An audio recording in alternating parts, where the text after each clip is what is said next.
Video मिलवा दे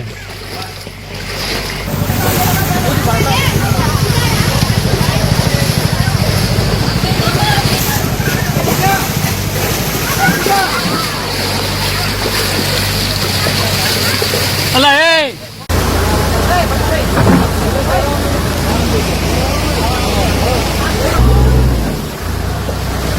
ओमरो रोटियो थोड़ा और डाइट ना जाए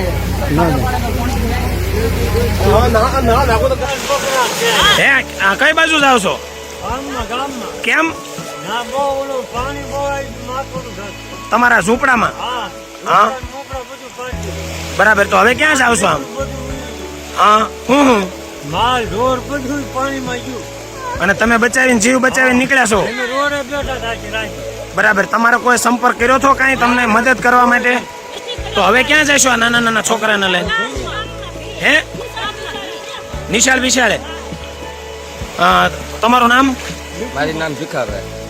બહુ પાણી છે ને કાળું ભારનું? રાતનું ચાલુ છે. હા. 6-7 માલ અમારો હતો. હા. માલ ઇધરા તણાઈ ગયો છે. થોડોક માલ હતો એ રોડે કાઢ્યો છે. બરાબર. રાતના સાફા બાપરા બધું કામ છે. હવે ત્યાં કોઈ ફસાયેલું ખરું? હવે કોઈ ત્યાં? મારા ફાળા છે. હા. ક્યાં બેઠા છે ભાઈ? રોડે બેઠો હજી ગાંઠ લઈને રોડે. ખેડૂતો સાવધાન થઈ જજો. નીચાણવાળા વિસ્તારના લોકો સતર્ક રહેજો. રાજ્યમાં ભારેથી અતિ ભારે વરસાદની આગાહી થઈ છે. 27 તારીખથી મેઘરાજા ધબધબાટી બોલાવશે અને 5 દિવસ ભારેથી અતિ ભારે વરસાદની આગાહી છે. ત્યારે 27-28 જુલાઈએ અતિ ભારે વરસાદની આગાહી કરાઈ છે. વડોદરા, છોટાઉદેપુર, નર્મદા, ડાંગમાં ભારે વરસાદની આગાહી છે. ત્યારે વલસાડ, નવસારી, પંચમહાલ, દાહોદમાં ભારે વરસાદની આગાહી છે.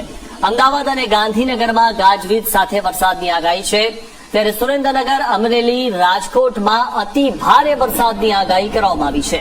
તો રાજ્યમાં એક સાથે 4 વરસાદી સિસ્ટમ સક્રિય છે અને માછીમારોને આગામી 5 દિવસ દરિયો ન ખેડવા ખાસ સૂચના આપવામાં આવી છે. आने वाले दिन के लिए हमारा जो उधर फोरकास्ट है अगले 7 दिन के लिए हल्का से मध्यम बरसात का संभावना है अनेक स्थानों में। તો દર્શક મિત્રો, આપણા ગુજરાતમાં અતિ ભારે વરસાદ થવાના કારણે બધી જગ્યાએ પૂર આવવાની સંભાવના થઈ છે. નદીઓમાં પણ પાણી છોડવામાં આવ્યું છે. ઘણી જગ્યાએ ઘરોમાં પણ પાણી ઘૂસી ગયા છે. તો મિત્રો, આવા સમયમાં તમે સાવચેત રહેજો, જેના લીધે તમારી તકલીફ ના પડે. તો વિડીયો ગમે તો લાઇક કરો, શેર કરો, કોમેન્ટ કરો અને વિડીયો બને તેટલું વધુમાં વધુ શેર કરો. જય માતા.